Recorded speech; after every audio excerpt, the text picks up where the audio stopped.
Stacey. Did I hear correctly that Dylan, you'll also be doing reading of the book? Because that would be so amazing as well. I am going to be doing a reading on the book. In fact, we can speak about it in the past tense. So I did do a reading for the book, but you will be hearing it in the future tense. Yeah, it was really great. Dylan came to the studio and we had just like such an awesome day.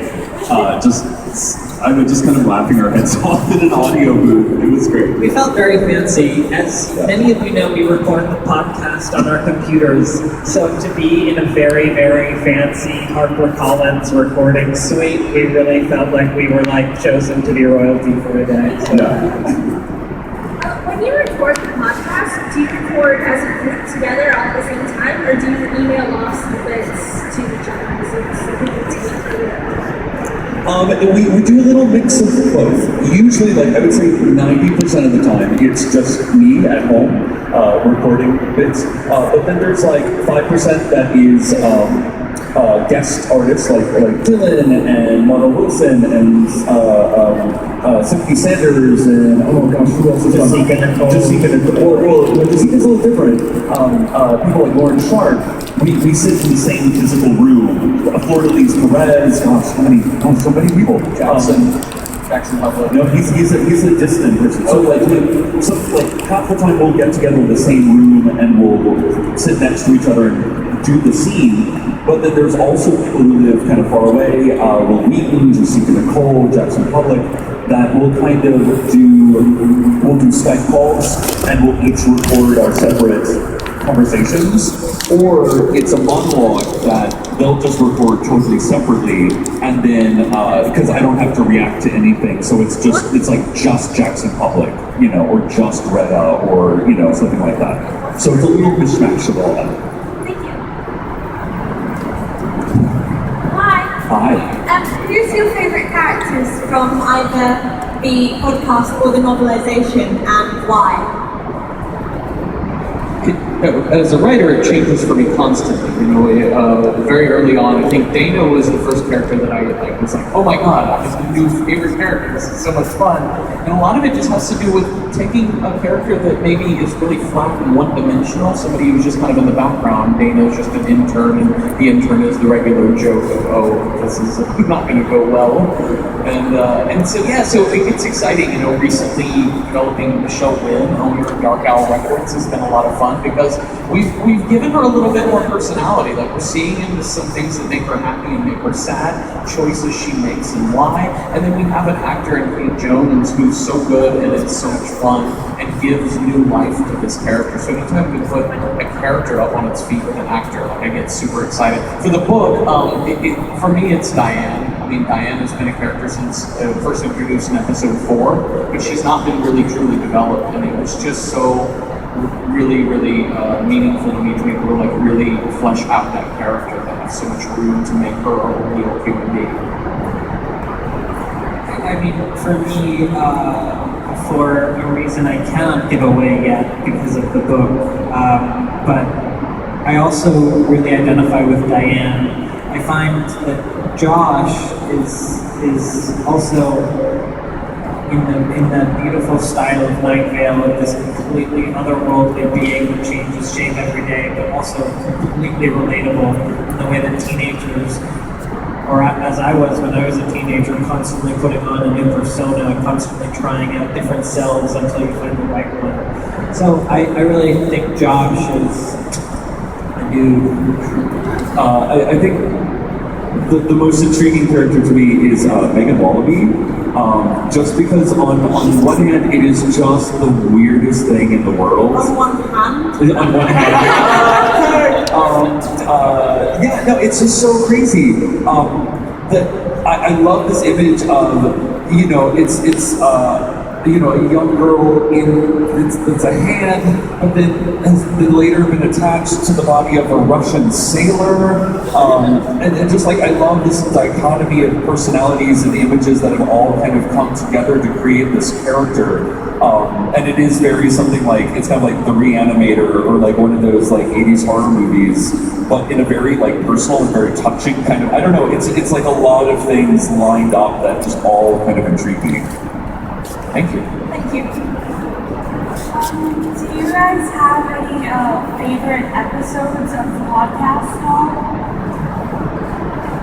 Yeah, I mean, I think my first favorite was A Story About You, which Joseph wrote, and it was a really, it just really opened up to the idea of like, oh, we can do some really cool stuff here, and telling a whole story in second person, while not the first time that's ever been done in world history. It was just fun to put that into the podcast, and it was interesting to me the way the supernatural quality of the radio host talking about you in real time as you did something. And I just thought that was really beautiful and kind of disturbing. And I thought, wow, those are two adjectives that we really go back and forth on in the show. And so, yeah, so I think that was my first favorite episode. My recent favorite episode was Best Of, episode 67. That was a truly collaborative episode that Joseph and I sat down and wrote together. And we, John is the one episode that Joseph did not audio edit. John Bernstein from Inspiration did all of it. And we had, I guess, voice of James Urbaniak, which is somebody we love working with. And it was just a fun episode to do. Yeah, I was actually going to say Best Of as well, because from my point of view, from a performance standpoint, it was like, I felt like the Meryl Streep of podcasting. I was like, this episode, like, runs the gamut emotionally from, 13-year-old Cecil excited to go to work to, sort of adult Cecil reporting the end of the world, and then adult Cecil immediately reporting the world is saved, and it was like, to use like awful cliche, but it was like a roller coaster of emotions set in like 20 minutes. And I think I got done with it, and I was like sweating and, like out of breath, and I was like, wow, I just felt damn proud of the work I had done on that, which is, like as a creator, like that's really it, like you just want to feel proud of what you're putting out there, and I don't know, I like that one. I don't know if I can pick a favorite episode, but I can tell you about a moment that my heart started racing and my skin started kind of tingling with excitement. And that was, what was the episode where Cecil retakes back over the radio station from Strexport? Picnic? Company Picnic? No, the one after that? Yeah, I don't remember the episode. But that moment when Kevin hears a noise and Cecil takes back the radio station, I just it was like those cliffhanger television shows that I would watch as a kid, and I was like, I think I even held my breath as I listened to that moment. I was like, what's gonna happen? Even though I knew what was gonna happen. But that was one of my favorite moments. Thank you. I just want to point out, my loves, that we have about 15 minutes left, and I want to get through all of the questions that we have here, so that's for all of us to keep in mind in terms of conciseness. Thank you. All right, with year 3 coming, ending after the arc of the book, is there any way you're trying to move Nightvale, like into outlets in general, podcasts? Trying to move Nightvale into what? Like what kind of direction are you trying to go into, or maybe goals in general? I mean, we're always just trying to build it, right? We always want it to grow and mature, right? And so, episode 1, the pilot episode, just everybody, including the radio announcer who has no name at that point, is a flat character. It's all tropes. It's all just weird phrasing and things. And so as we've gone, we've been able to build out the characters of Cecil and Carlos, which are the 2 real characters in the first episode. And I think with Nightvale as well, like this past year really was spent dealing with 2 different relationships in Cecil's life. One is his relationship with Carlos and dealing with it like an adult relationship, not like, won't they break up? Are they going to get married? What's going to happen? Well, they have, these are all concerns you have in an adult relationship of like, is this worth it to me? But we want to explore a real relationship with somebody who has spent an entire year living in a different city than his wife. I really always related strongly to the relationship in a very real way, and also Cecil's relationship to the town. So those 2 things for us are the kind of directions we want to go in. And some of it will be like high stakes action, and some of it will be high stakes emotion. And I think we just want to explore all of those elements. So the answer to your question is so vague. so very vague, but I think it's just building up the talent and knowing that as a radio show, we're not trying to do like what the boss tried to do, right? We're not trying to say like, let's answer all of the questions. There's going to be so many questions that will never be answered because there are so many questions in your life that will never get answered. So why bother? Just let's take it in and let's grow as people. And I think that's what we're trying to do with Nightvale. Thank you. What phobias do any of you have, if any at all? Spider. Teeth. So many things. Gracias. Oh, good enough. Yes! This is a question we answered. What does it feel like running a podcast that you know has made a huge impact on other people's lives and like has even possibly saved other people's lives? Like, what does that feel like to you? It is simultaneously flattering, beautiful, and scary at the same time.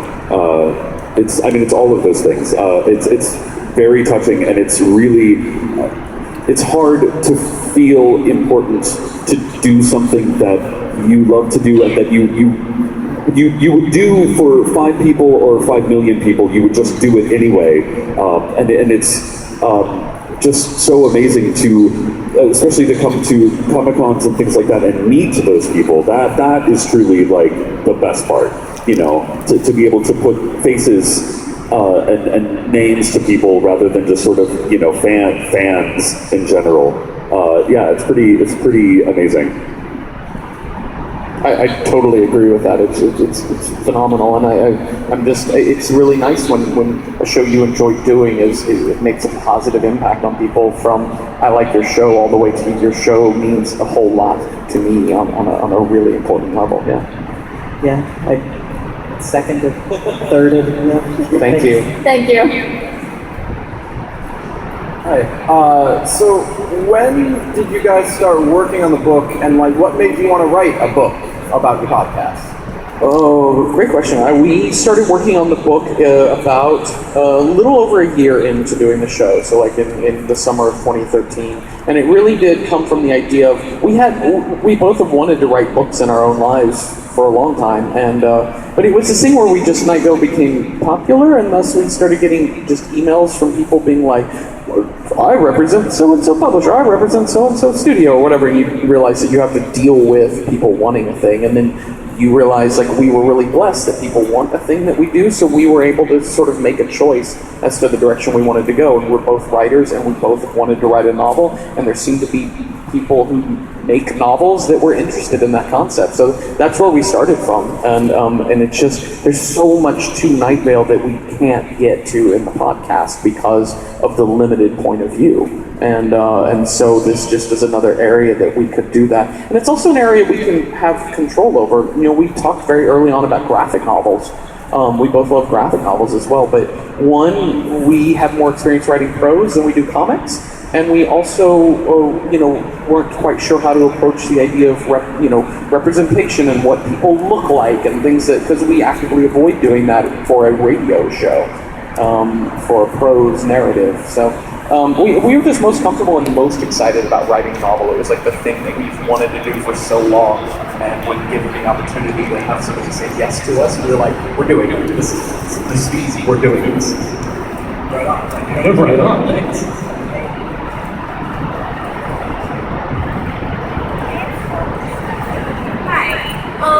I was just wondering, how much of Nightvale's ongoing story will we see in the novel? It's not, I would say quite a bit, in the sense that Nightvale's ongoing story is that it's a town that has ongoing stories. One of the biggest things that we deal with in the novel is, one of the major characters of the novel is the man in the tan jacket. And so he's a character that we've pointed to a lot, but we've never really explained much about him. And so I think exploring him as a character was really a big part of the book, and something that we wanted to dive into, and the book gave us that opportunity. I mean, the novel sort of, people ask us, like, where does the novel take place in the timeline of Nightvale? Does it fit between episode X and Y or whatever? And we just made sure that when the novel comes out, it kind of fits into the same timeline as where the podcast is at that time, so whatever. But at the same time, the way people consume a novel oftentimes is 5 years later, you pick up a novel into the used bookstore, and sometimes it's a podcast. Like, I had people email me, like, I love your show, I'm on episode 4, and it's so good. And you're like, cool, wow, you are on episode 3, like, you're just now starting this thing, that's great. And so there's a time thing that doesn't happen like in live radio, so yeah, so that's the biggest one is Man in the Tan Jacket, but there's a lot of stuff about Carlos, there's a lot of stuff about Old Woman Josie, and we get to see their lives outside of Cecil's voice. We get to see other people interacting with them, and that's really the progression of the story, I think, more than anything. Thank you. Thank you. Hi. So, hi there. So we heard that Carlos is obviously going to be in the book. We know that. Will we get any of the history of how he found Nightvale? Because it seems like a pretty hidden city that people acknowledge and say, no, it's not there. Or like, I think eventually we'll get to that. I mean, it's something we talk about all the time, Joseph and I, when we talk about finding stories. It's just, there's so many things we want to deal with that we haven't gotten to yet, and there are things that we probably will. And Carlos being such a major character, and also just, he has that unusual quality of being an outsider.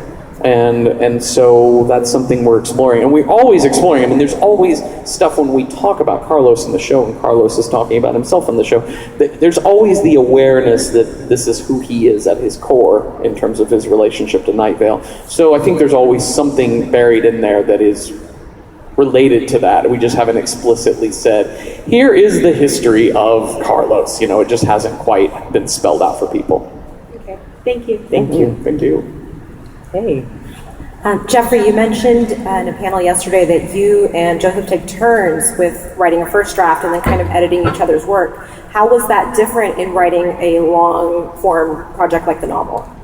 Not very different at all, actually. We started with, when we first started the novel, we wrote about 10,000 words, and we did it separately.